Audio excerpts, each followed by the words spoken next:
And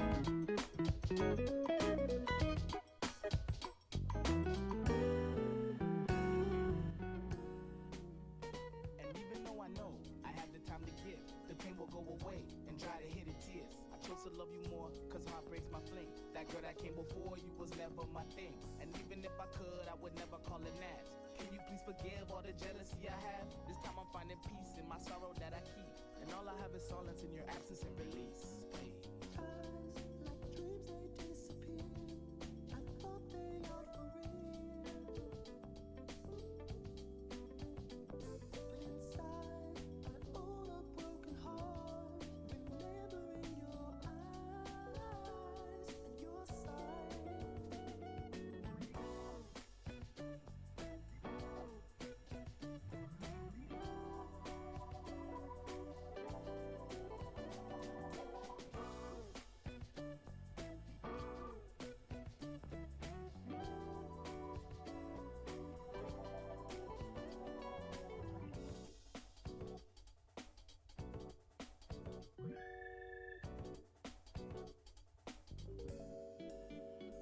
Every day I find you somewhere in my music, pulling memories in my head and I use it.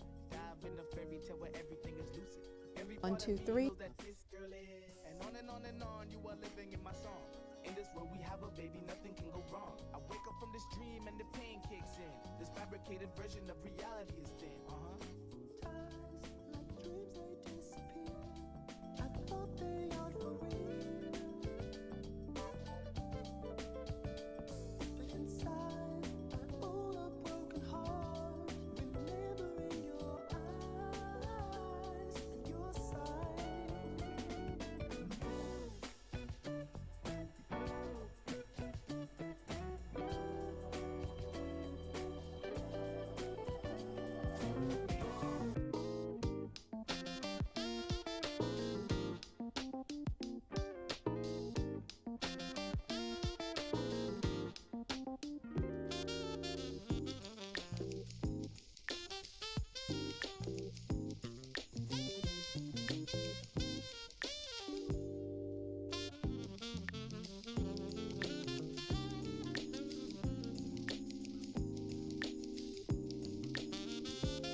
can't hear you.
Good evening, everyone.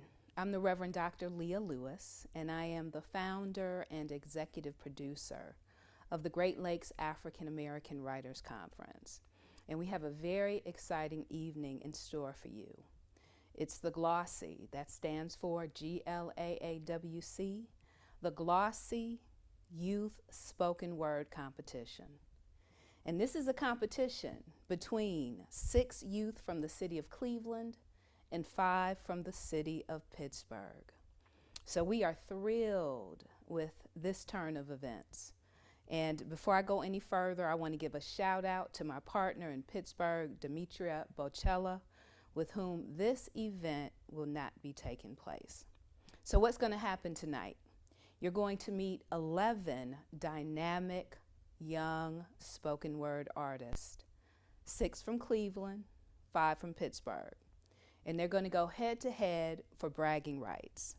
As you can imagine, we kind of have that Brown-Steeler dynamic going on tonight. So regardless of where you're tuning in from, I have a feeling you're going to be rooting for all of these dynamic spoken word artists. So let me tell you a little bit about the rules. So each poem, each spoken word piece is to be no more than 3 minutes long. We're going to have 3 rounds. So round 1, you will get to meet all of the spoken word artists, and there will be 11 of them. Round 2, we'll trim it down a bit. And then round 3, you will hear from the finalist. And as we go forward, we're going to have some really dynamic presentations and announcements. So sit tight, enjoy the evening, and let's go forward and begin with round 1.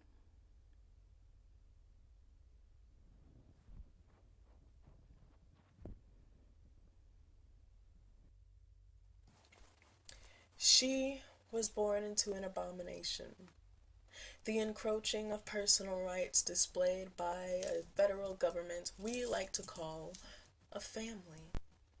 Her family trying to decide how to raise their urchins by choosing either a communist mindset we all crave to achieve, equality and peace among us few human beings, or a monarchy paved into their minds as a child, branding their cerebral cortex like the leather that spanked their behinds was all that could be made through their philosophical rants and raves. The American dream, a white picket fence, 2 little white kids with smiles on their faces, no glasses, no braces, no hate for what their race is, no. They're safe.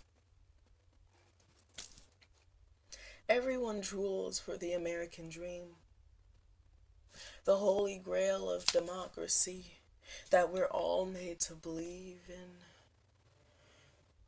A last-minute miracle as you grasp for thin straws, but instead, your head is pushed against a wall, punished for the sins that you barely even believe in. She was born into a body, one that would be abused by the political system we are all forced to believe in, the tough love that we are all supposed to believe in, The only people that we have failed to believe in. My family, who I no longer believe in. I was born into an abomination. Hi, I'm Deontay Steele, and this is my poem, We Only.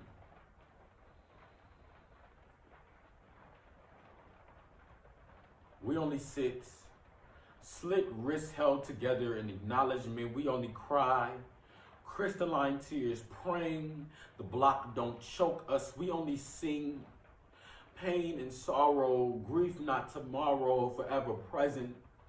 No present can replace the lack of presence of my father. We only speak short memory lane, swerve off hellish alleyway, divine comedy. Abandon all hope, ye who enters here. We only gallop.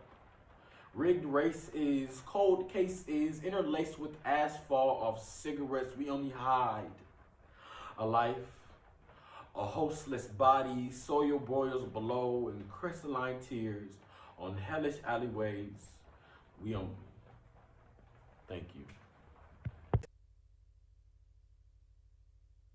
Hello, my name is Annabelle. I am a junior at Cleveland School of the Arts, and this is my poem titled White Tables. At the white round table, surrounded in lace and frosted glass, quite tasteful, playing smooth blues and jazz to comfort and make me less hateful. White tables. Muffle my voice over the songs of the South and bind my hands. Black poser. Knew none of yellow sands, men who'd eat you alive, no closure. Ask me about black stories and how I should speak for all of us. Turn pink when I bring up how you ate our territories whole.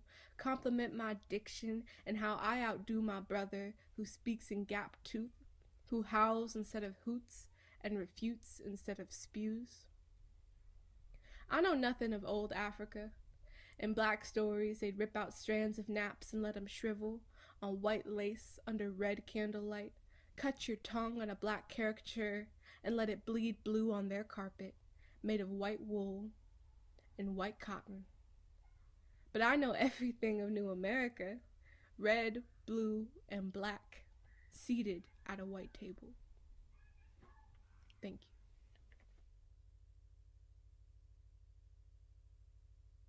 The title of this piece is called Ivory. I've been told that my melanin is a gift, so they'll try to cut it off like elephant ivory, then get rid of the body to hide their tracks. I've been told that my survival is my only personality trait, because I don't live, just survived, covered in mirages of extinct pain. I've been told that you'll always have a choice. They could bleach away all the history, add heat to the roots, and forget where you came from. Needles can keep your mouth shut, only if it's small enough. But I've seen my ivory worn on the heads of the poacher, as if he invented it himself. I've seen them steal us for themselves, making us look like clowns, even though they're the ones wearing the makeup.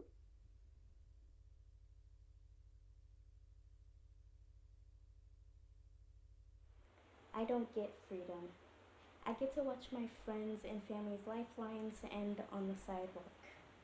I don't get freedom because my friends who have died never got it. I don't get freedom because freedom isn't for me. Thank you. Hi, I'm Tamia Atwater, a senior at Cleveland School of the Arts, and this piece is titled, Why Can't I Paint the House Mauve?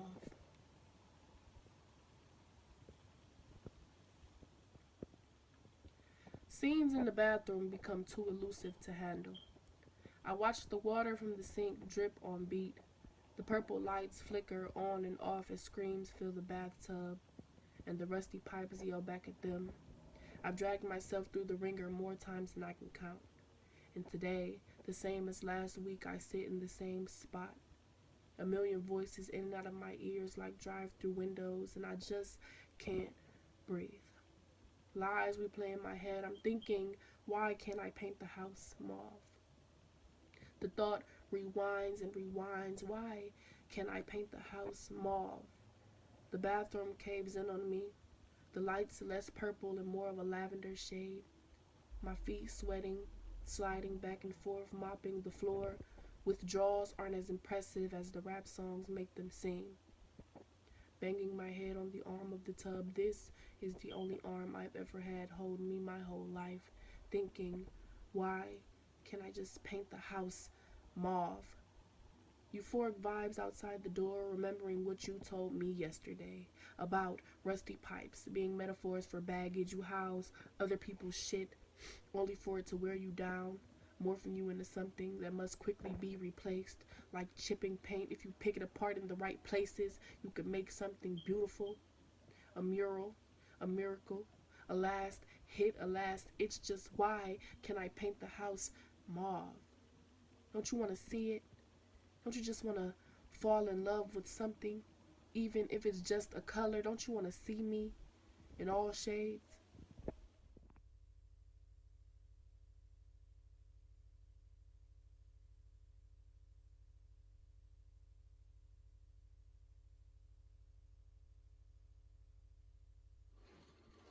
You can't get in the way of what don't want to be stopped. Souls might be heavy, but strong people are always ready, prepared to take that hit or shape then shift. And all the while their heads held high, they keep that grip. Things do happen. Circumstances can be detrimental to esteem, but when you have no choice, you gotta push it to extremes, feeling like you can't stop this. Made from a unique cloth, and you can't cop this. You can't mock this, cause till you feel it in your bones, or you're burning like acetone has been spread on your open wounds. A feeling of feeling doomed, like your body has been exhumed from its resting place, like a lab rat in a testing space, running through a maze, causing question of your moral strength. I'll still strap up my Timbs and paint my face, cause my life matters, and yours does too. You can cut a tree down, but it'll still have roots. And when another one grow, I bet it still grow fruit. You can steal some gold, but that don't mean you got the loot. Cause I'm searching, we searching, but that don't mean we lost our truth. People grow in spite when you try to keep them down. So if you can't beat them, step aside. Cause at the end of the day, if it don't stick, then it sure won't bind.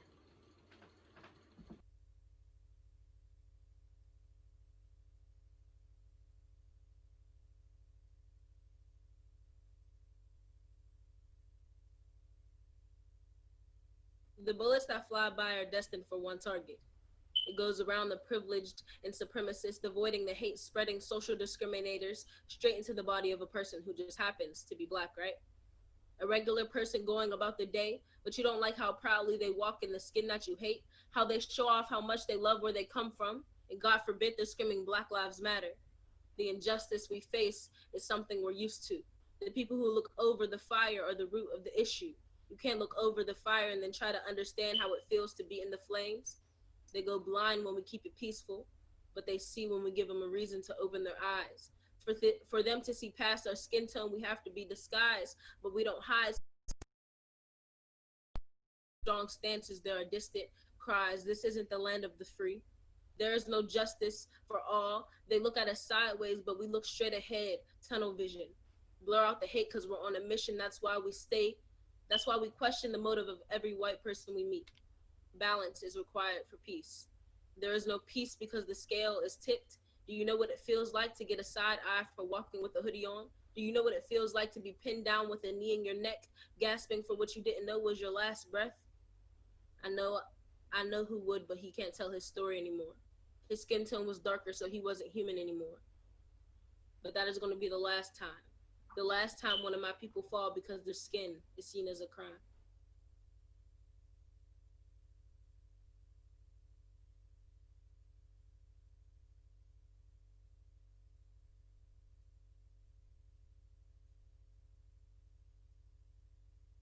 I can't breathe. I gasp for air as I check my mirror, light spilling through the reflection. The color was anxiety blue and fear for my life red. A thought then passes through my head. Should I stay or start fleeing? Ask me for information like I'm not a human being. He calls me boy like he doesn't see a man. He does this intentionally just because he can.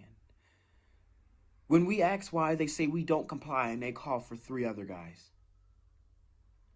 The pavement is cold until blue bodies jump on my back, warming me like a heated blanket. They tell me to put my hands back like they already don't have them, grabbing aggressively like I attacked them, but the roles are reversed. I need to stay calm so I don't end up with a hearse in church. I lay still, imagining strong winds on the beach as they strike my body. Blood in my mouth. Tastes like iced coffee. On a nice spring morning, what did I do to deserve this treatment? I just stopped.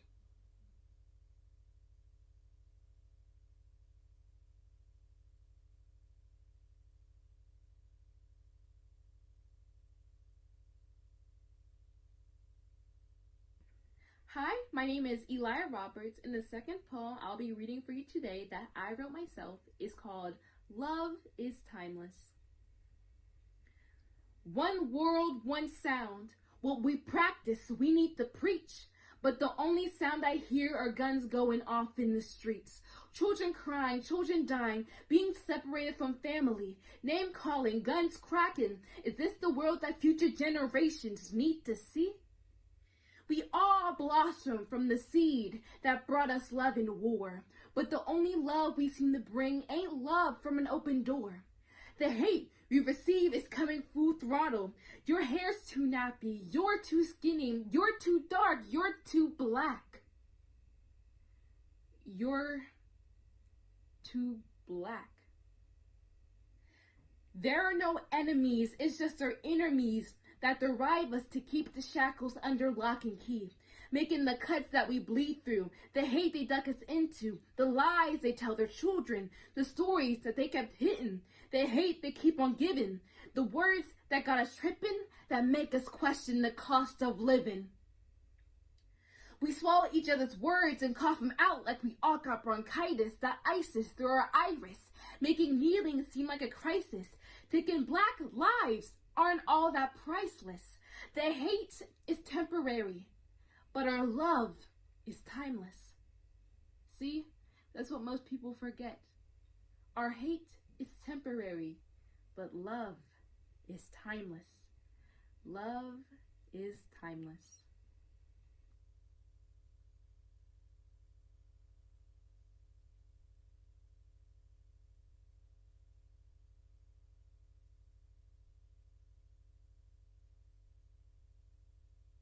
Dear Heart Girl, your love is the most powerful thing on this earth. Keep that. When people take you for granted, love more, stronger, harder. You deserve to love. It's who you are. Don't let the evil of this world stop you from loving. That's what we're put on this earth for. Heart Girl, your feelings are valid. People are going to hurt you. Friends are going to betray you. Relationships will feel one-sided. But in the midst of all of that, do what's best for you in order for you to keep loving. Heart Girl, I pray that you loved and be loved. Harder, stronger. Because your love is the strongest feeling on this earth.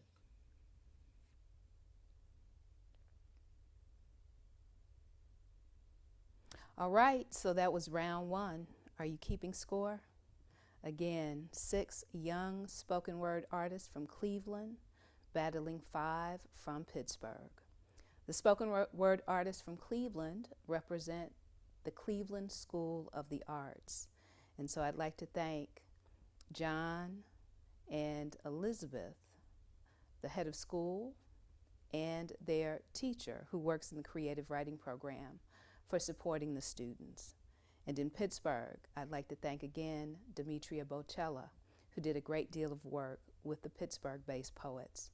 Tonight would not be possible without the support of our sponsors, and you'll see a reel of who they are a little later. But I have to give a shout out to Eric Gordon of the Cleveland Municipal School District. I have to give a shout out to Dennis Henderson at Manchester Academic Charter School in Pittsburgh, and to a host of others, the Heinz Endowment, the Cleveland Foundation, the East Cleveland Public Library, and a ton of others have supported this event. And as I mentioned, we have some very special things that will take place later in the program. But we have more to come, but right now we're going to break for a very short intermission.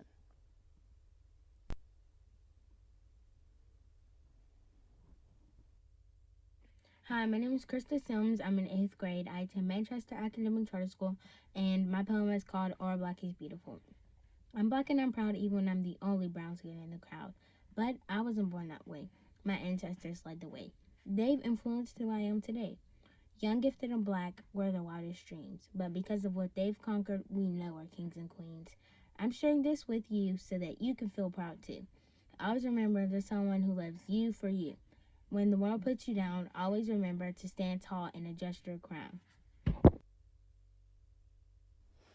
So that was a young poet from Manchester Academic Charter School in Pittsburgh. Our contestants are ages 13 to 19. So you just saw spoken word artistry from an 8th grader. And as you can tell from the submissions tonight, these young people are carrying on in the rich traditions of African Americans, which are both oral and literary.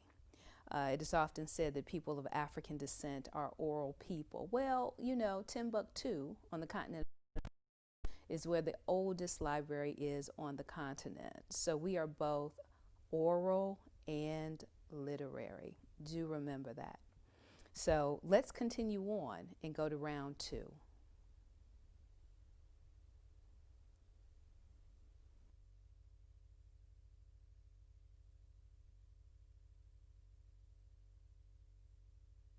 I'm from the South, a warm Southern accent coated with an intellectual vocabulary that's considered talking white. I'm from elongated periods of handwriting practice and letters upon words bleeding into my eyes. I'm from love at first sight with my neighbor's daughter, to a belt punishing my skin for disgracing my lips. I'm from staying isolated and cold, barely understanding what warmth was, the loss of self-love tainting my heartbroken mind. I'm from Illinois, and white people who changed my black girl ways. No accent or curly hair, no afro puffs or waves. I'm from straight A's and no bad grades. From fingers caressing the soft wooden bow of my shiny black violin. I'm from falling in love with him and shedding tears of passion. I'm from sacrificing my friends and family to please the love of my life. I'm from toxic pleasure and unforgiven poison that he spewed into my drink. My heart was his toy, and he ripped apart my limbs. I'm from losing all dignity and tarnishing all hope, from scarfing down pain to take away the pain, and scarfing down sleeping pills to help me sleep for life. I'm from deteriorating grades and severe depression, but I'm from redemption, a heart repaired by a new start. I am from Cleveland, the place that saved my life from me, from drugs and horrible stereotypes that were soon to stain my soul. I'm from healed scars and straight A's, from cascading tears that cry happiness. I'm from a horrible past that's become a new beginning.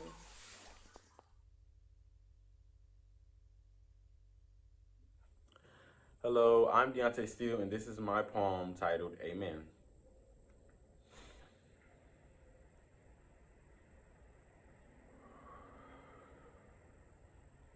And the Bible says, before I formed you in the womb, I knew you. And before you were born, I consecrated you. I appointed you a prophet to the nations. Jeremiah 1:5. And the boy says, but I am just a child, trapped in religious confined walls, holding my identity in my arms. I sit alone, pondering, cry songs of psalm. Angels with tattered wings fly down from heaven, turn my whining into water. Say I, prescribed to pour life into oceans, breathe air in the trees for Noah, turn masses of rocks into planets. I am who the mind cannot fathom. My words spark crusades, my prophecy, a Bible verse written in blood, destined for me to drink out of the Holy Grail. But reality says, behind the page is a person, the way to be eaten by whales solely for straying off path because he believed his prophecy is giant and even David could kill his Goliath. Thank you.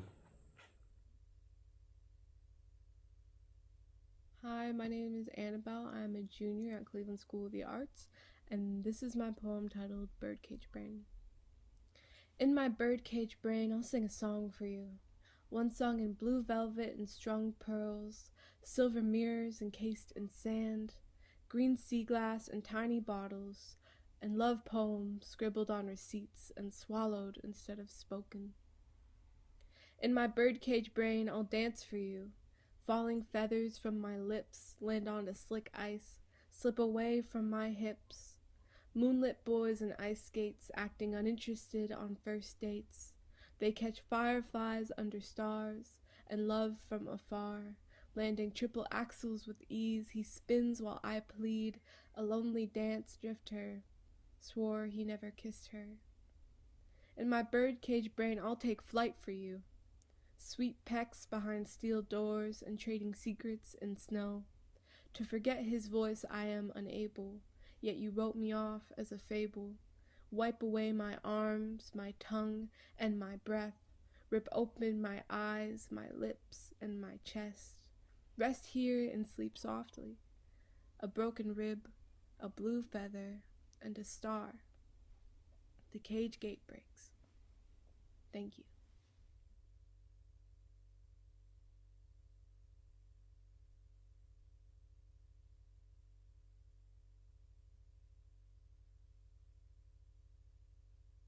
Sometimes I'd rather be ignorant than to see what you see, because the stuff that goes on, it really does scare me. And I'm slowly getting to learning how I'm supposed to be taught. But man, the murder in the air is making it real clear that there's a lot of people who just don't want us here. Who else is trying to be nice? Who else is trying to see good? But when you're trying to see good, all you see is the hood, the one they wear on their heads, the ones that's covered with white that had holes for eyes, so when they ride away they look like white ghosts in the night.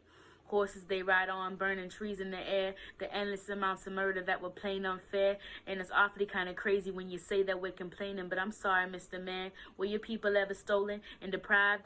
No longer alive, but their heart still beats inside when they're looking for a sign that everything is alright. But when you never seen a white man, it make you lose some sleep at night. And you can call me a little black girl who's just angry and mad at the world, but I'm saying what I can, and I'm saying what I see, and I'm saying what every day we call history, because there's a lot of people that want to get rid of me, want to get rid of we, but we need to stand by each other's side like the ride or dies that we claim to be. And man, they can't stand when we get a step closer. So they go for our tired and injured minds, and that's how they divide us. When we're down in the game, they don't look, they never mind us. X put his hand up, they shot that man down. MLK rose up, ended lying on the ground. Newton started to rise, they hit him with a surprise, shot the whole house up, and then they came up with a lie. The motherland was aching and hurting when his people were gone. It was being dug up for gold by men with no soul, while we were being sold and walking up in the cold longest days of our life, both days and nights. And we're still waiting for the day when we will be repaid with the land they say is theirs, but it's the land they really stole. We in the land of the free, but our minds are in chambers, slowly losing reality while we're distracted by cable. We're in the land of the free, but our minds are in chambers, slowly losing reality while we're distracted by cable.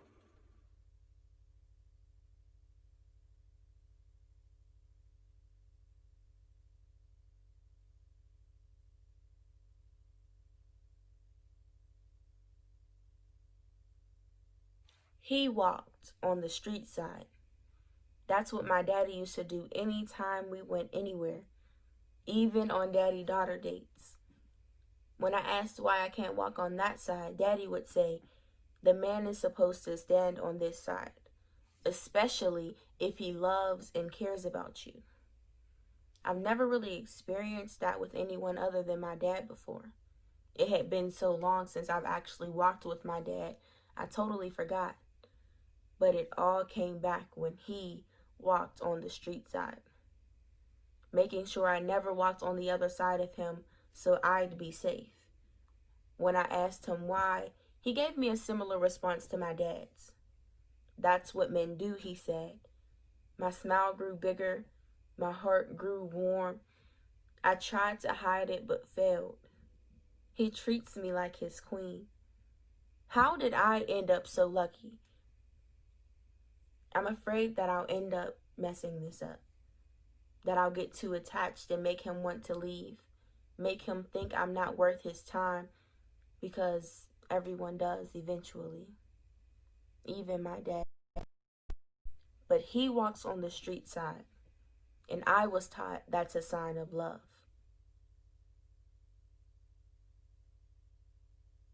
I don't know about you, but I am deeply moved by what I'm experiencing this evening, coming from the depths of the hearts and the minds of our young spoken word artists in Cleveland and in Pittsburgh. They have a great deal to teach us and a great deal to share. And I hope that those of us who are older are listening and taking into consideration what they are sharing with us.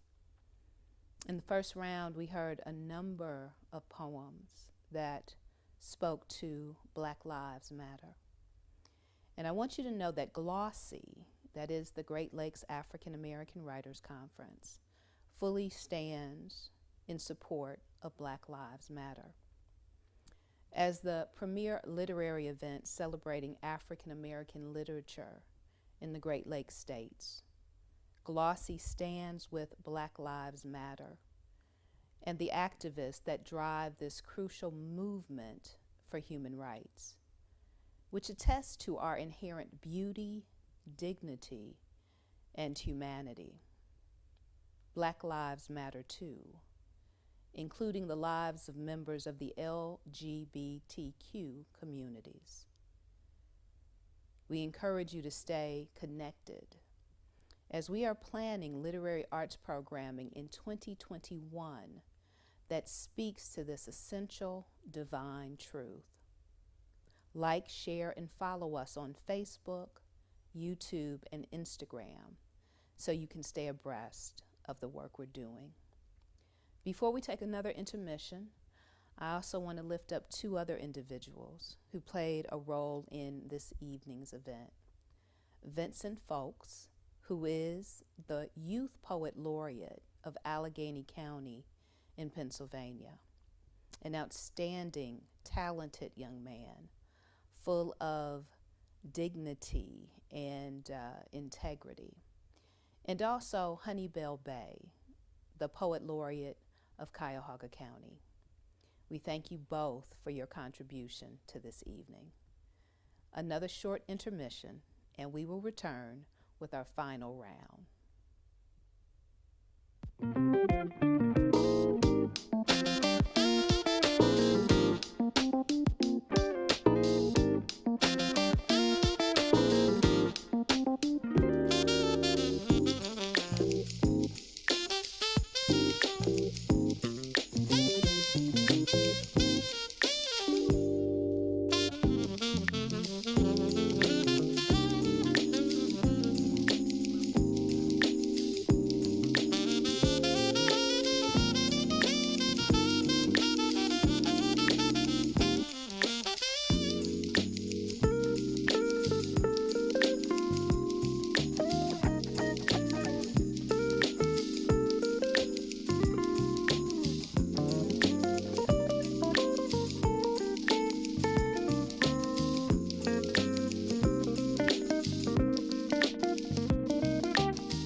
Poem of Nature.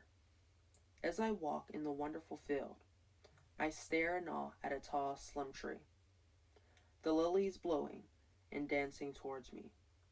Hummingbirds humming and bees are buzzing. All of them are dancing in a happy manner. Everything is pleasant. The sky is radiant blue. It is so light that I could even see and touch the moon. The grass that grows as tall as the sea, even you could see. Then I see storm clouds as black as can be. They change and toward me they rage and tore. Then I see the light, but that is before. Everything was dark and as black as night. After I see the light, everything is great as can be. As I walk in the wonderful field, I stare in awe at a tall, slim tree.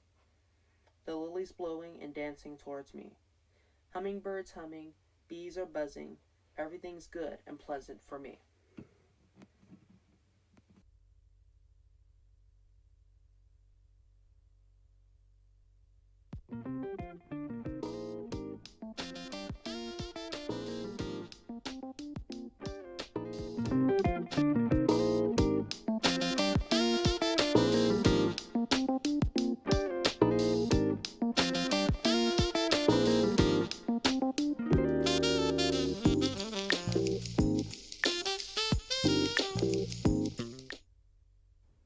Hey there, we're back again for the third and final round. I want you to know that we did not censor our spoken word artists. We gave them free rein to express themselves. That is what artists do.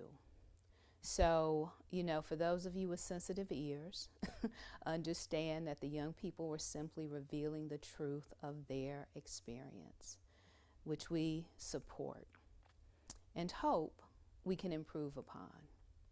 So now we're going to enter into our final round of spoken word performances. Enjoy.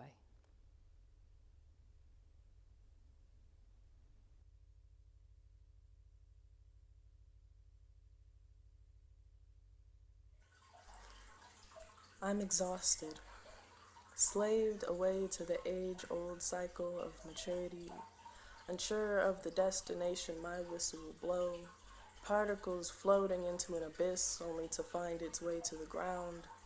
I'm tired, pressed against the curb, my body aches, body quakes, body shakes, trembling underneath your shattered gaze. I'm stuck in the cycle of clouded hate, but let me stop and get back to what's at stake. I'm debilitated, bruised and blistered where it hurts the most. My mind scarred by the white noise that plays every night. Channel 8 news, sputtering and coughing, choking on the oxygen that fills my world, polluted with toxins spewed from your corrupted ideologies. I grip onto the gravel as your knee snaps my freedom in half, and now I'm yours. Take my hand in marriage until death do us part, but that won't last for long, will it? As death does me part, you've broken my heart and my trust. But let me stop and step back into my place, the sunken place, sunken into your shackles that force me into my place, complacent with the tragedies you bestowed upon me, upon us. I can't sit back and let you spit in my face. I'm weak. There's nothing I can do. I'm just a kid. Everybody tells me to stay in my place of complacent abuse. I'm just a kid. I am of no use. I sit around writing for a change I'm not even allowed to change.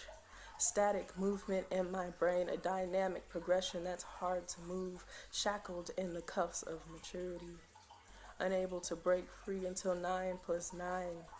I wish that y'all would listen, but it's all no use. I'm just a kid.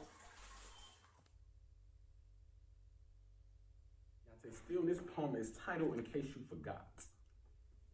In case you forgot, red blood scattered on suburban streets, dehumanizing Orange County jumpsuits, yellow summer sun on hot plantation, green leaves go great with strange fruit, blue ocean is tomb for mutilated African bodies, purple scars on lit backs and legs, and feet and hands and ribs, white broken bones from white men and white cone hats, and when you mix it all together, you get black, as in our black skin, black equals melanin, black rubber bullets, black like my hoodie, for Trayvon Martin, black like hashtags paired with lifeless black bodies, black like lives lost to police brutality at a fucking police brutality protest, black like activism, black like Little Miss Flint, Winter Brienne, black like the hood, black like soul food is meal fit for kings, chitlins, collard greens, cornbread, black like seasoned food, Beyonce, black like queens, like Cleopatra, Nefertiti, Nandi, Nikki, black like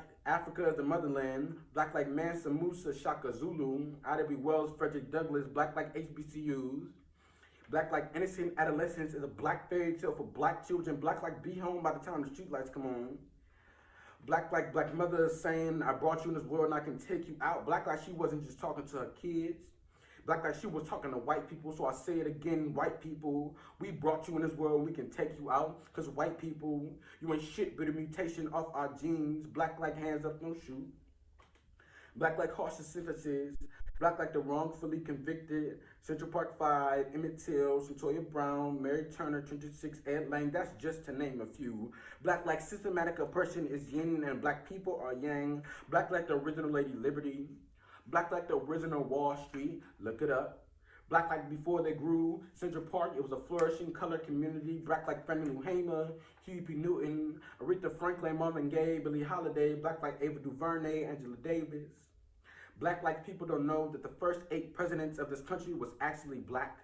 Black like you talk about looting Africa's resources. Black like Black Lives Matter. Black like this Afro picks in the struggle. Black like a rose that grew from the concrete. Black like Garrett Morgan and George Washington Carver. Black like white women calling frantically equal death sentence. I remember the day my grandpa told me that a white woman was the most dangerous creature on the planet. Let that sink in. Blue, salty seawater like mutilated African bodies. White like job interview voices. White like white women clutching their purses in the presence of a black man. White like you people.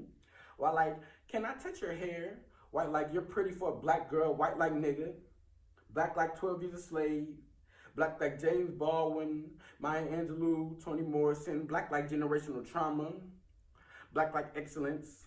Colored hair in big hoops. Black like afros, acrylics, box braids, and family matters. Black like friends ain't shit but the white version of living single. Black and baggy clothes and sneaker culture. Black like culture. White like the people who ain't got no damn culture. Black like culture. Black like culture y'all keep stealing. White like KKK, Kim, Kylie, Chloe. One kills with stolen looks, the other one kills stolen people. Black like doctors killing black women. Black like Tuskegee experiments and Tulsa race riots. Black like Red Summer. Black like every goddamn civil rights protest. Black like who Dominicans and Puerto Ricans claim not to be. Black like Miguel, Jarrell, Jerome. Black like Madam C.J. Walker, Nat King Cole, Nina Simone. Black like Black Panther. Black like niggas with attitude. Black like Bone Thugs and Harmony. Black like Tupac and Biggie. Black like even Gandhi's peaceful ass with racist. Black like J. Cole. Black like diverse. Black like Kendrick rap. No respect for coons, no Doja Cats. Black like you innocent until proven black.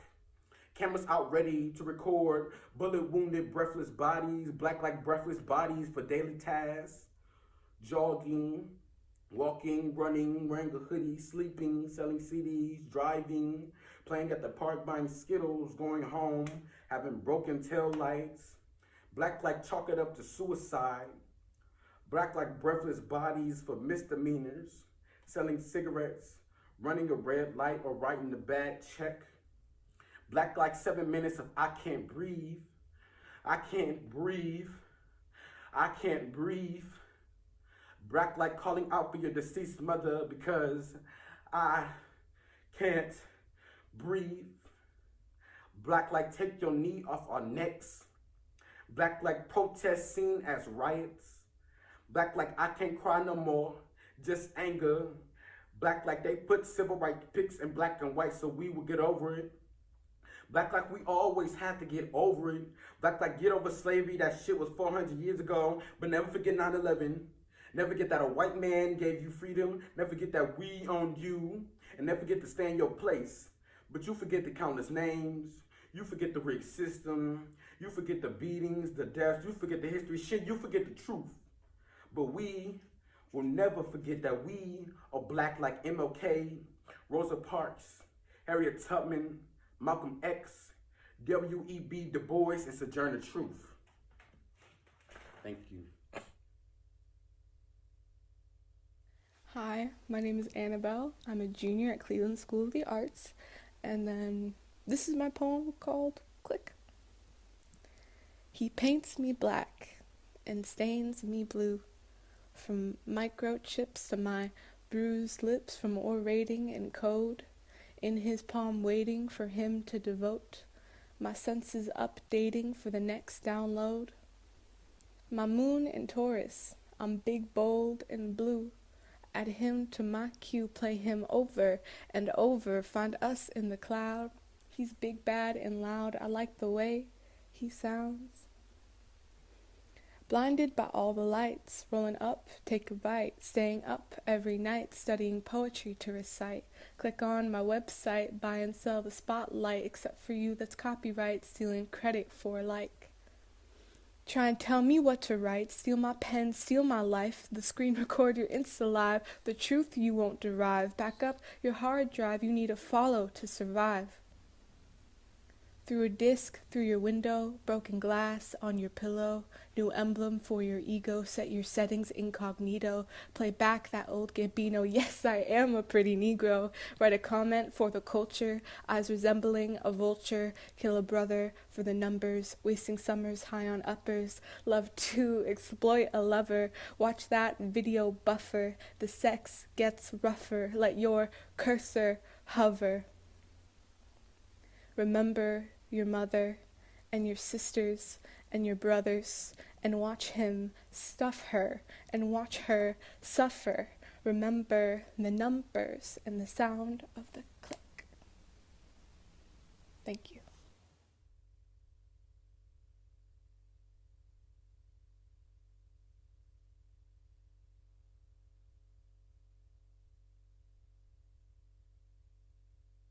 I'd rather be black as day, proud as gay. I could be the last one standing, I'll stand with pride, I'll wipe my eyes as they tear. Mama said don't let them see you cry, my whole body could be aching.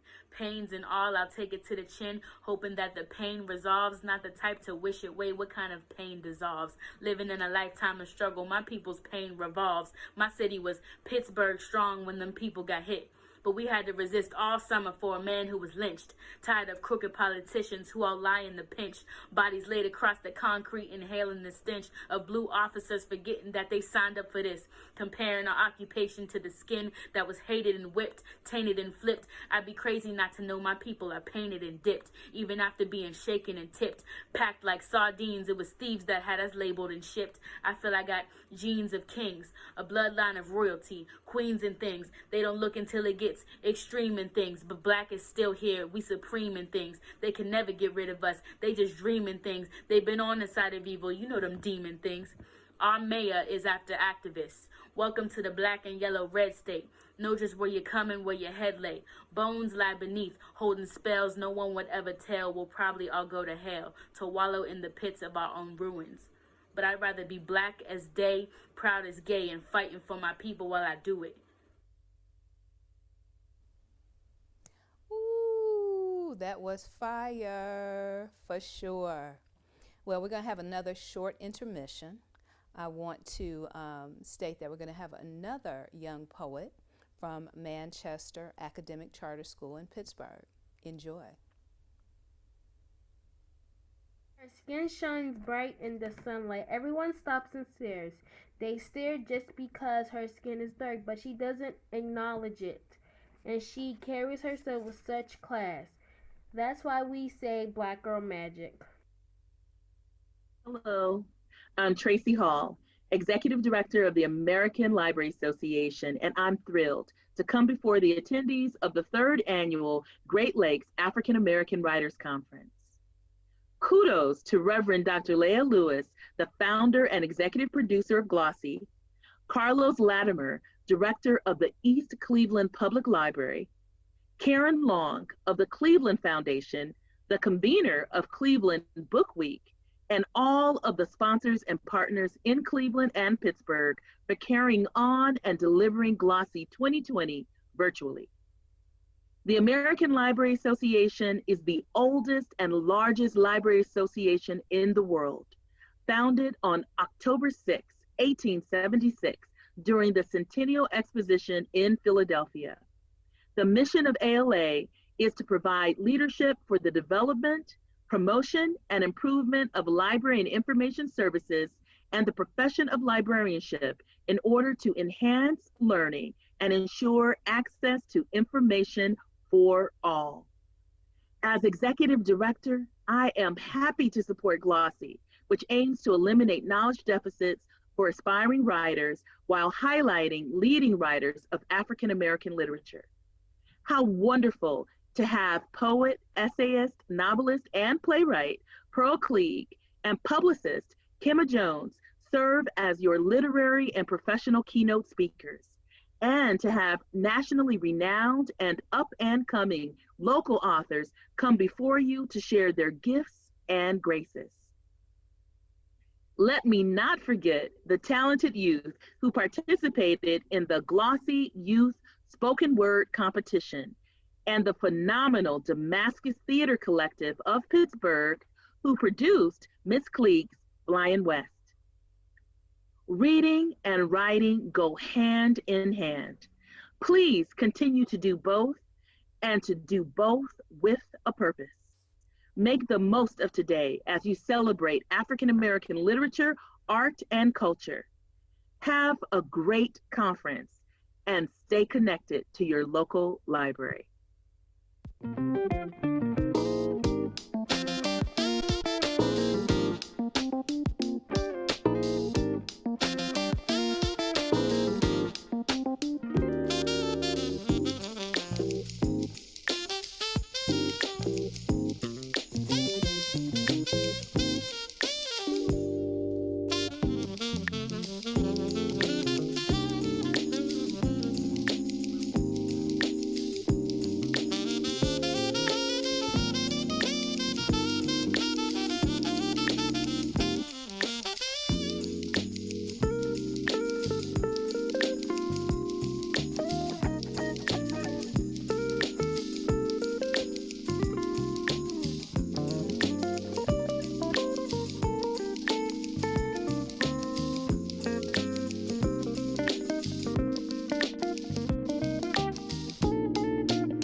Hey, Layla.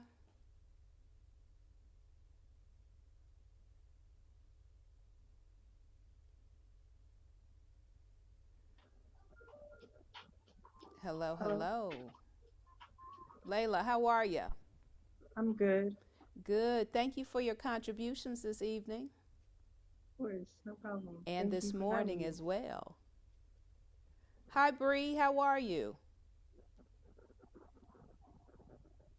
Hey, Bree. Good, how are you? Good to see you. Thank you both for your work. Can you hear me? I can. I want to have a little conversation with you all. Hopefully more students will join us. Layla, talk to me about what spurred you on to become a writer and spoken word artist. I started writing at the age of 12. I actually didn't know I would be a poet. The poem was for an assignment, actually, and it was supposed to be a song. And my teacher, she loved it, and she had me enter that poem into tons of competitions, and that poem got me lots of awards. And I thought, well, why not use my voice to inspire others? And I wasn't really into spoken words because I'm not the best public speaker and I'm pretty shy. But after getting to know like Miss Tellich and moving to Cleveland and joining this creative writing major, I was able to explore new things. And last year and this year are the first years I've really gotten into spoken word. So. That's phenomenal. And Bree, how about you? What prompted you to become a writer and spoken word performer? I've always been a writer. I've been writing since I was in kindergarten. And it wasn't until my last year in middle school when my English teacher came up to me and told me that I could actually be somewhere with my writing that I decided to pursue it. I went to School of the Arts as a writing major, and I was hoping and praying that I got in, which thankfully I did. And spoken word poet, I just knew that performance wasn't for me. But then I performed for the first time ever, and this father came up to me and said how much my poetry helped him become a better father, because I had performed my dad poem and how much my dad had hurt me throughout the years. And he basically thanked me for making him a better father. So I knew that I wanted to continue performing to be able to change people's lives in some sort of way. That is powerful, Bree. Very powerful. So I'm surprised that both of you felt that you wouldn't become performers. Why did you not conceive that that would be a gift you had? I heard you, Layla, say because you're shy. Yeah. I have always gotten nervous in front of people and large crowds, and that was my main reason for not doing it. I thought that I would mess up. I always shake a lot, when I'm performing. But yeah, that's my main reason. Otherwise. And Bree, what about you? Are you shy too? And why did you not conceive that you would become a spoken word artist? I'm not really a shy person when it comes to performing. Like, I really, really love performing. It's like my favorite thing now. But before, I always used to feel like people were judging me. Like, I felt like if I didn't do the right hand motions or I didn't enunciate properly, I wasn't an actual performer.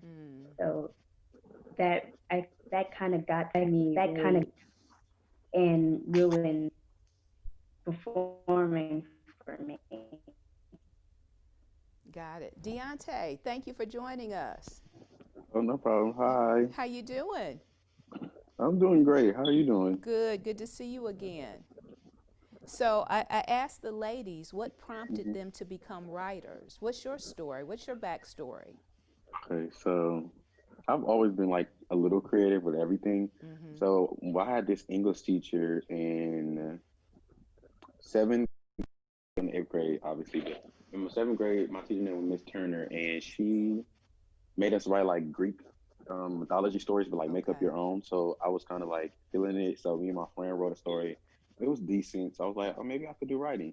And Mm-hmm. then I had another teacher, Miss Grimes, and she kind of really made me fall in love with like just English in general Uh-huh. in eighth grade. And then I was like, maybe I should apply for Cleveland School of the Arts because my grandmother, like a lot of my family went there, and so I was Uh-huh. like, maybe this could be a good idea for me. I didn't think I was going to get in, and then I signed up for creative writing, and Miss Tellage really like helped me because I was never really into it when I Mm-hmm. first started, but now I love it. So yeah, That's cool. So it sounds like the Cleveland School of the Arts is rather tough to get into because several of you have said, I didn't think I'd get in. yeah. But I Yeah, don't think. I mean, it's tough to get it's into, but I was just constantly doubting myself. I feel like that's what that was Mm. for me. like the way I could describe it is like you have to be passionate about what you're making, or else it's not really for you. Got it. Yeah, Because everyone in the creative writing department is like they take their writing seriously. We're all passionate about it, and it's how we all express ourselves. Mm-hmm. So if you can't do that, then the creative writing department isn't made for you. Got it. yeah. Got it. Annabelle, how are you? I'm well. How are you guys doing? Good, good. I asked everyone this question. What is your backstory and how did you become a writer and spoken word artist? Well, actually, in middle school, I was in Power of the Pen, and I had a really good experience there. I really liked short story writing, Mm-hmm. and I found out about CSA actually through my best friend, Skylar, because we were hanging out one day when we were young, like right before um, freshman year. Mm-hmm. And she was like, "Where do you plan on going to high school?" And I was like, "I don't know." And it's like, "Well, I'm going to art school for visual arts, and I think you should come with." And so I ended up trying out for CSA for creative writing. Mm-hmm. And I was really nervous. I also didn't think I would get in. And I really only had like horror short stories.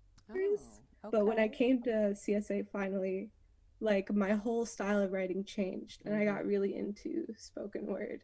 And I Mm-hmm. really love it here. Good, good.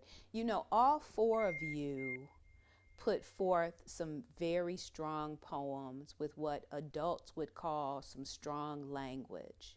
And when Liz reached out to me about the rules for this competition, you know, the issue of language came up. And my personal position is, as artists and really as human beings, you ought to be able to say what you want to say, how you want to say it. Did you feel free once you got that word from Liz that you could just do what you do? Um, I'm going to be completely honest with this one. I feel like even if y'all would have said no, I probably would have still did it because I feel like once you start telling people what they can and cannot do, it's no longer art. It's something. I feel like the point of being an artist is to speak the truth, Right. and you should be able to speak the truth however you want to say it. And if somebody don't agree with it, I feel like rules are made to be broken, Mm-hmm. and that was how it's gonna be. So yeah. I love that response. Anybody else? What were your thoughts? Annabelle. Um, I felt really like unchained by it because Mm-hmm. I remember in my horror stories I was very like explicit in my writing, and I always Mm-hmm. have been. And when I was like shifting over to poetry, I didn't really know how to bring the same energy into that medium. Got it. Um, but I think within this past summer, I've been able to really figure it out, and um, Miss Tellet's approval and kind of like recommendation to Mm-hmm. try new things and really just experiment with that really helped me. And I feel like I can do it now. Oh, that's great. Layla, Bree, you want to share anything? I'm more like language has never been a problem for me. Um, I'm more of uh like I'm more of a visual when it comes to that. Like I might not outwardly say it, but I'll like hint at it. Mm-hmm. Like if someone's suicidal, I won't say the actual words suicide, but I'll like hint at like the blood pouring down their arms or like the pills that they take. Mm-hmm. So you'll provide allusion and an illusion, an Yeah, illustration of it. yeah. Got it. Got it. Layla, what about you? It's very rare for me to use explicit language in my Mm-hmm. poetry because I feel that it's always easy to say a cuss word, but it's not always easy to find ways around it to explain the same emotion. Mm-hmm. And if you're able to find a way around that, that makes it even more powerful. So that's why I try not to use those words in my poetry. Got it. Got it. Deontay, I want to come back to you because I have to tell you, I think your response to this question was profound and so very necessary for humanity. Mm, mm, We have to be unchained, we have to be mm. liberated, we have to cast off oppression. And it sounds to me, especially in your final poem, I mean, my brother, you just brought that when you talked about Thank you. Black is. Hmm. Talk to me about the inspiration for that poem. Okay, so I'm gonna be honest. I don't really remember, but I remember that Miss. I remember I had idea. No, okay, so I remember now. So I was watching this show. It's called Black AF on Netflix, Uh huh. and it was like this painting, and it was black, and then the dude was like constantly like trying to figure out, who's like, what is the meaning of this painting? What is the meaning? And then the artist actually came and was like, it's all the colors combined. You see like little dots of the colors. So I was like, oh my god, that'd be a great poem. So I was writing the poem, and at first it was not intended to be like that. It was just gonna be something like really short, to the point. But then I was like, why not drag it out? Because I feel like when you drag out poems about black people and people listen, people are like, oh my God, I'm so exhausted. Like this poem is so long. I feel like that conveys what I'm Mm-hmm. trying to say. And I feel like black is, and then I was getting into it and I was like, I feel like black is just so many different things. Yeah. Black can be everything, black can be everything. Black is everything I said and more. Like I was really feeling it in the moment. Mm-hmm. Mm-hmm. So yeah. Very good, very good. So I want to ask you guys. I'm obviously older than you, can probably be your mother, maybe even your grandmother. Are there any things that you want us adults to know about the current state of affairs for young people in Cleveland? Because all of you are from Cleveland. I would have loved to have heard from the Pittsburgh poets. But what do we need to know about your current realities? Annabelle. So I am very much into protesting in my Mm-hmm. city, and there's one particular experience I would really love to speak about Mm-hmm. that happened in downtown in May, I want to say early May, Mm-hmm. where a lot of my friends were actually tear gassed and Mm. shot by rubber bullets, including my at the time boyfriend. Mm-hmm. Um, and it was really crazy. I heard that his dad was actually pulling kids my age out of tear gas. Wow. And it was really hard to watch and it was really hard to hear about. And I had to see a lot of my friends recover from that Mm-hmm. mentally and physically. And I feel like that does shape my environment and the way I make art. I try and talk about it like honestly Mm-hmm. about what's happening and how it feels for myself and the reader. And I hope I can portray that. Excellent, excellent. Anybody else? I think the best way is just to listen to them because we all have different backgrounds and we've all experienced like some form of racism in our lives. Mm-hmm. And instead of just being like, oh, well, that's fine, like people have it worse, or like, not right now, it can always wait, like, it can't wait because it happens every day to some people. Like, Yeah. it's literally part of a majority of people's lives to go through that. Mm-hmm. And so you can't just put them away and you can't just say, oh, other people people have it worse, because I see it all the time where people are like, oh, well, not to like bring them up and to degrade them or anything. People be like, oh, the Asians have it worse, or the Latinos have it worse. Each person has it different, but it doesn't make it okay to happen to them. Just because it's in a different place and it's with a different like race doesn't mean that they can't be affected by it physically or mentally. It doesn't mean that their family members can't be shot because of their skin color or the way that they talk. It's like you always have to listen to them and appreciate their stories, because that can literally change someone's life. That's a powerful line. Stories can literally change someone's life. Wow. All right. I would like to go. You said the question was, what do we need to tell like older people, right? Yeah. What do we need to know about what you all are contending with right now? I feel like it's not like a reality, I guess, or like something. I feel like what a lot of the older generation don't understand about us is that we just want to be free, free to create how we want to, free to express ourselves in a way. And I think the older generations really need to understand that the way that the world made them think is not right at all. And the fact that we think so differently, it should not be looked down upon. It should be celebrated. Right. Because I believe that our generation and the younger ones now are the generation that are going to change the world. So there is no way that we can do that if we keep getting held back, because that's not going to help anyone. We're trying to help everyone. We're so caring and compassionate about everything, every issue. And every time we do something, it's just like, oh my goodness, like, why would they do that? I feel like everybody else, not to be rude, but like everybody else needs to sit down and just let us do what we're going to do. And let us change everything and make it better. So, yeah. Do you think, Deontay, that's because we, the older generation, have, you know, a colonized mindset? We're still oppressed? Are we fearful?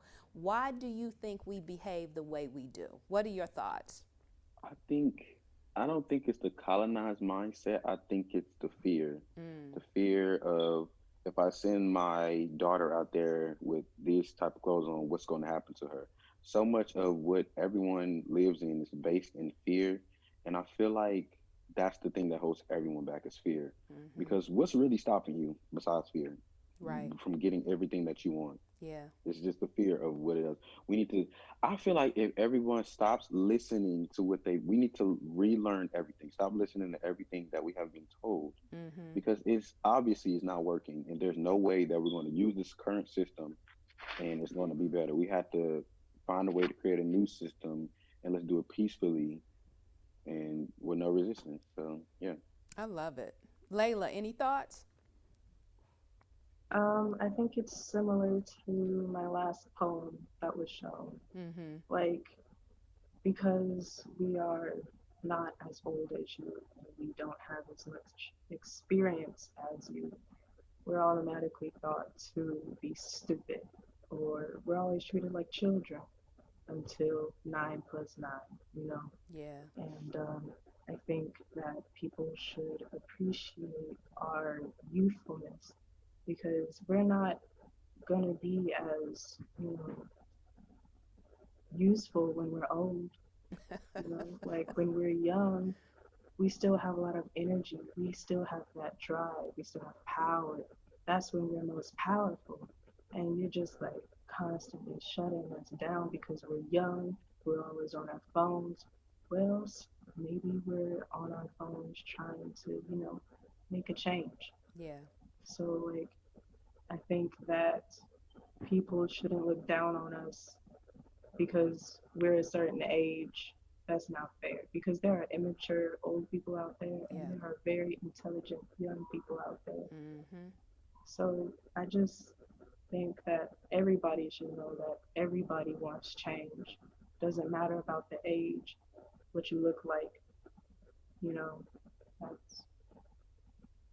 Can I say, I just have so much respect for each and every one of you, and I am encouraged by what you are doing. Tell me what you want to do with your life. Do you see yourselves going into creative writing programs? in college and for graduate school? What do you see? What do you want to do? Bree, how about you? I definitely want to be a advocate for Black lives. That's something I really want to do, and I think my poetry really does like help me with that, because I think it's very important that people know that just because I like am Black and I am speaking out about Black lives doesn't mean that I don't understand where everyone's coming from. Like, if you don't understand the actual severity of Black Lives Matter, I'm here to help you understand, because that's something that's important and it's something that really does need to change, because we're always not treated like we're not important. Yeah. And like, I want to be a person that could be there for other Black kids as well as non-Black kids to help them understand what's going on in the world, and how just because it isn't happening at that moment doesn't mean that it hasn't happened, or it isn't going to happen again.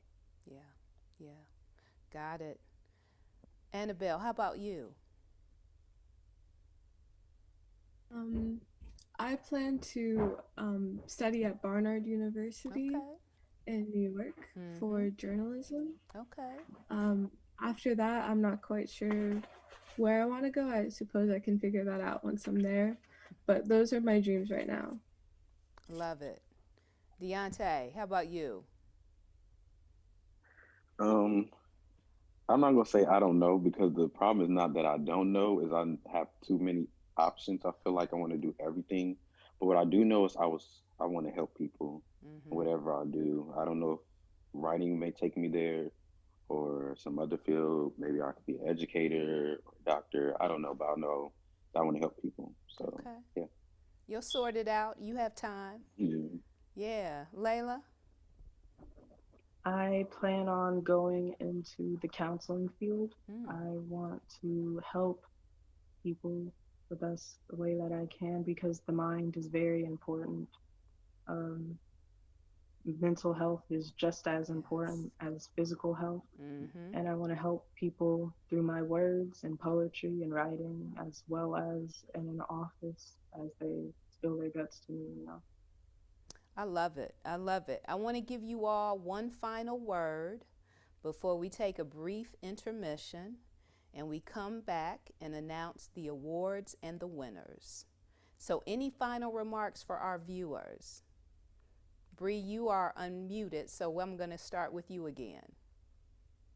I don't really have anything. I feel like I've said everything I need to say, really. The main thing that I would say is to listen to everyone, because just because we are poets doesn't mean that our voice that matters like more than anyone else's. Yeah. Like, everyone has a voice and they're able to use it.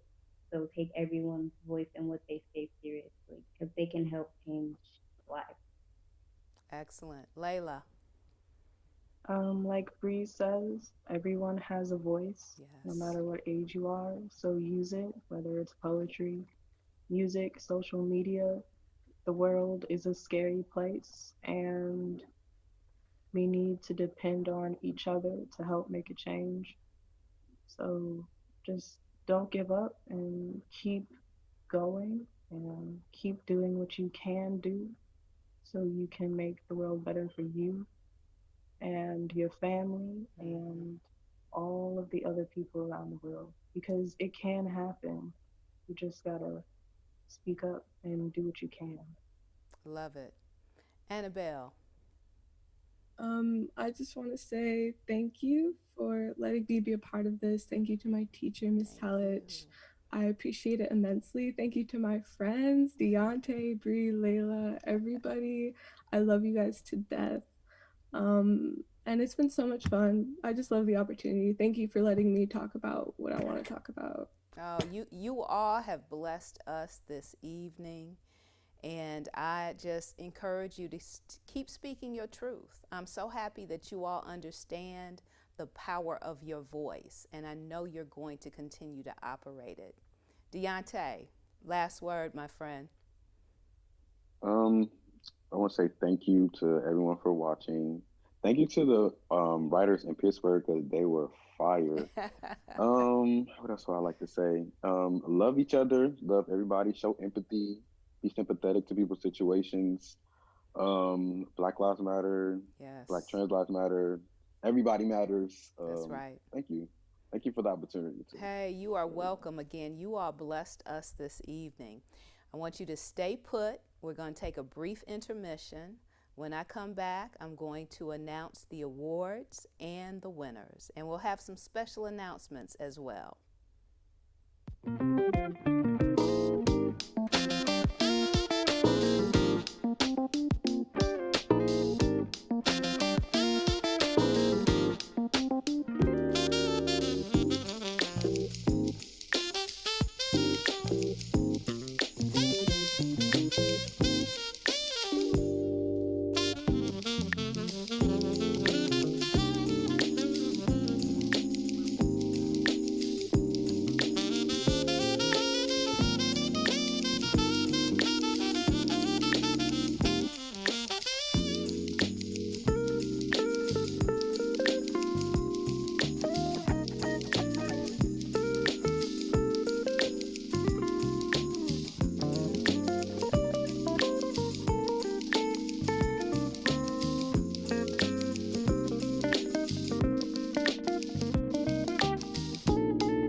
All right, welcome back, everybody. So we're about to bring the GLAAWC, that is the Great Lakes African American Writers Conference Youth Spoken Word Artists Competition to an end. I want to first state that every participant tonight, regardless of where they placed, will receive a gift of $50.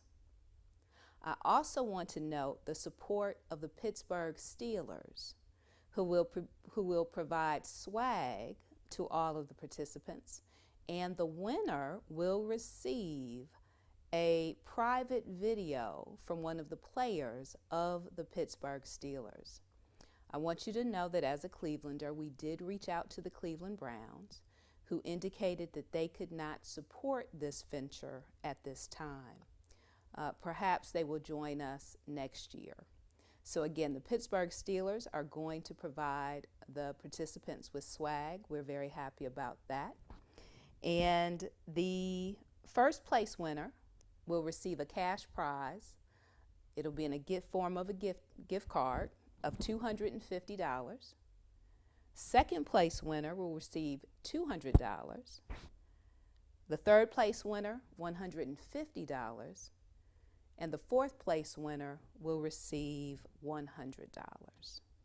So, let me start first with the fourth place winner. Representing Pittsburgh, that is Amani. Amani, congratulations. We wish you could be with us right now. Hopefully the Pittsburgh poets are definitely tuning in, and we've got to find a way to create a fellowship opportunity for all of the participants tonight. Our third place winner, representing Cleveland, is Annabelle. Can we see Annabelle on the screen, please?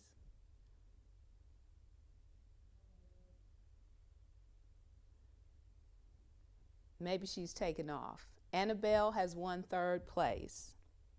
Our second place winner, who will receive a gift card of $200, is Deontay. Deontay, congratulations to you. And our winner, who just happens to be on the screen, representing Cleveland, is Layla. Layla, congratulations. This is great. So our young people have represented, and I'd like all of them to be on the screen right now, if at all possible. Special announcement. There is a word coming out of Los Angeles for our top 4 winners, Amani, Annabelle, Deontay, and Layla. Can we have that special announcement, please? Hello, I'm Richard Lawson. My wife Tina Knowles Lawson and I are the founders of the Waco Theater Center in Los Angeles. At Waco Theater Center, we center the youth. Our core programs include Tina's Angels, a year-long mentorship program for teenage girls, and Richard's Warriors, a mentorship program for teenage boys. We know firsthand that in order to raise happy, healthy, whole, high-functioning young adults, we must deeply invest in their education and in the development of their character.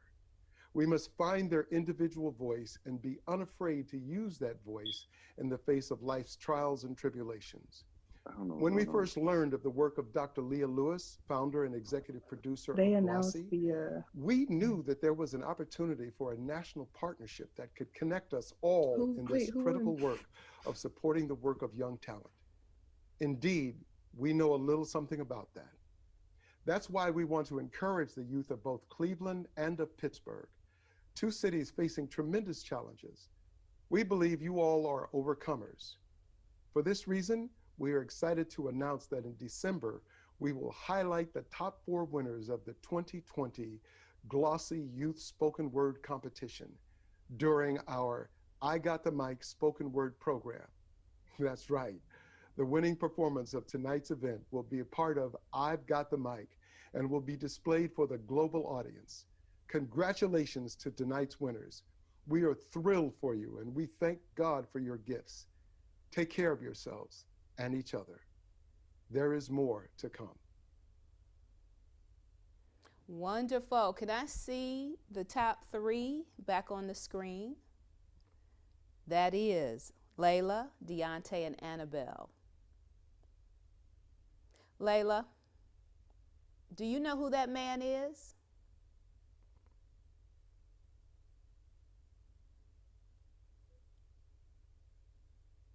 Can you guys hear me okay? Oh, you can't hear me. I can hear you. I just can't hear the other screen, like with the stuff on it. Okay, so do you guys understand what just happened? No, I couldn't hear it. Sorry. What? I heard it. I heard it. I know. I don't know. I'm very confused. I didn't hear anything. Hello, I'm Richard Me Lawson. neither. He's going to My play wife it again. Tina Knowles Lawson and I are the founders of the Waco Theater Center in Los Angeles. At Waco Theater Center, we center the youth. Our core programs include Tina's Angels, a year-long mentorship program for teenage girls, and Richard's Warriors, a mentorship program for teenage boys. We know firsthand that in order to raise happy, healthy, whole, high-functioning young adults, we must deeply invest in their education and in the development of their character. We must find their individual voice and be unafraid to use that voice in the face of life's trials and tribulations. When we first learned of the work of Dr. Leah Lewis, founder and executive producer of GLAAW-C, we knew that there was an opportunity for a national partnership that could connect us all in this critical work of supporting the work of young talent. Indeed, we know a little something about that. That's why we want to encourage the youth of both Cleveland and of Pittsburgh, two cities facing tremendous challenges. We believe you all are overcomers.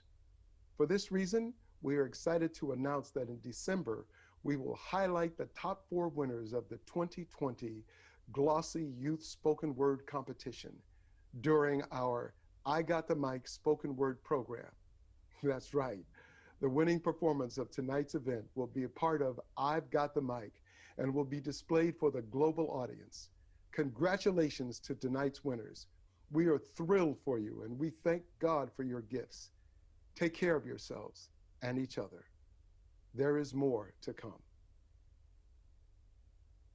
Okay, did you hear that? Yes, I heard it. I heard it, yes. You all are holding your mouths. Yeah. So do you know who that is? I think I do. Like, I know a face, but I don't know a name. I'm pretty sure I really do. So that is Richard Lawson. He is an actor, and he is married to Tina Knowles Lawson. Does that name sound familiar? That's Beyonce's dad. Oh, yes. Oh, my God. Do you understand what just happened? So in December, Layla, Annabelle, and Deontay, you will be participating in a program that they have in Los Angeles. You are going to represent, along with Amani, you are going to represent Cleveland and Pittsburgh. Do you understand that? Oh my God. I'm just at a loss for words. And I always have words, but I'm just at a loss for words. So I tell you, we have to thank a dear friend of mine who is a part of the Black Yale Network, for this opportunity. It is the Black Yale Network that has made this possible. Shonda Miles McDeal and Shay Wafer. They saw our spoken word poster, reached out to me and said, this initiative is in line with the work we are doing at Waco Theater Center in Los Angeles. And so to the 4 of you who will be a part of that competition, know that the people of Cleveland and Pittsburgh are with you in spirit and in prayer. We are supporting you in every way, and we know that you will represent us very authentically, very powerfully. And we just say to all of you, to all 11 participants, that the sky is the limit. You are standing on our shoulders, and we are going to stand firm so that you all can climb as high as you possibly can. So I am so thrilled and humbled that I am but a link in this chain that has afforded you all this opportunity. I know Liz and John and Demetria are blown away because I did not share this secret or surprise with them. I wanted everyone to be very raw in the moment. So before we go, any words that you want to share with us about this major turn of event? Deontay, you still look speechless. I don't even have no words. Like, I talk to Annie all the time, and we all I do is talk, but I have like no word. There's nothing I can say. Like, I'm just so happy. Good. Oh my God, this is crazy. Good. Come on, Layla, Annabelle.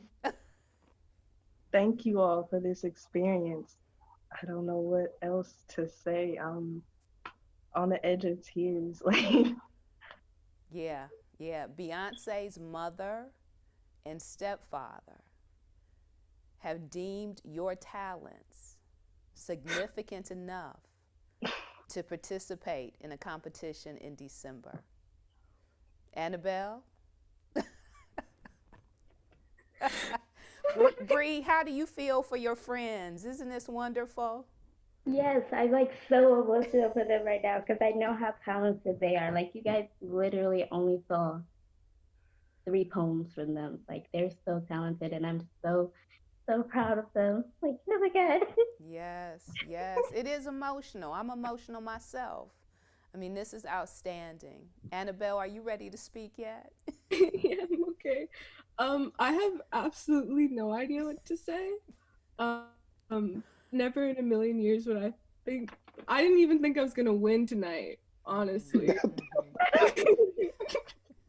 That was me. Oh my god.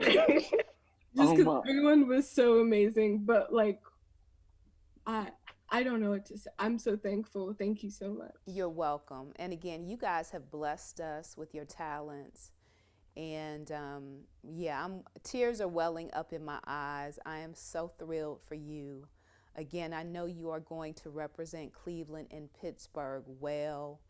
You just know you carry our hopes and our dreams. And so in the days ahead, I'll be in contact with Liz. We'll get the key information to you all. I'll be in contact with Demetria. We'll make sure that you have everything you need to fulfill this wonderful turn of events, this wonderful surprise.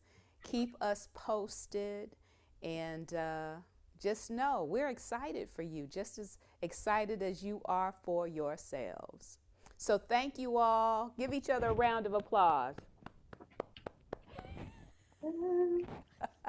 All right, very good. I hope you guys will tune in for the rest of GLAAWC. Make sure you go to our website, www.glaawc.us, to check out our events for Saturday, October 3rd, which will begin tomorrow at 10 o'clock sharp. And then on Sunday, we will have the production of Flying West, put on by the Damascus Theater Collective of Pittsburgh. That will begin promptly at 2:45. If you have not registered, please do so via our website, again, www.glaawc.us, or go straight to Eventbrite. And as we close, I just want to thank all of our sponsors and all of the people that made this wonderful evening come to pass. We have witnessed something significant here in the city of Cleveland and for our sister city of Pittsburgh. We will be sending 4 young spoken word artists on to a competition in Los Angeles that will have global implications. Now, we are in the midst of a pandemic, so, that contest may also be virtual, but it is the quality of the experience that matters. I want to thank you all for tuning in this evening. I hope you will join us tomorrow at 10 a.m. sharp for a ton of presentations that are wonderful. We have a wonderful slew of panelists. Our literary keynote is the novelist, poet, playwright, essayist, Pearl Clegg. And our professional keynote is the publicist, Kima Jones, who was with us last year as well. So tune in tomorrow. You'll get to learn about literacy in the digital age, publishing in the digital age. You'll hear from 3 outstanding children's book authors. You'll hear from Brandy Larson, who will give us insight into the Big 5 publishers and how to interface with them. You'll also hear from Michelle Smith-Quarles and her mother, Dr. Brenda Smith, and they'll talk about the value of intergenerational writing and literacy. And you'll also hear from Nicole Shabazz and Chris Jones, who will talk about how to engage Black and brown boys in library spaces. So we have a great day in store for you tomorrow. We have 3 outstanding hosts, Carla Payne from Pittsburgh, and representing Cleveland, Dawn Arrington and Vince Robinson. And there might be a few more surprises in store.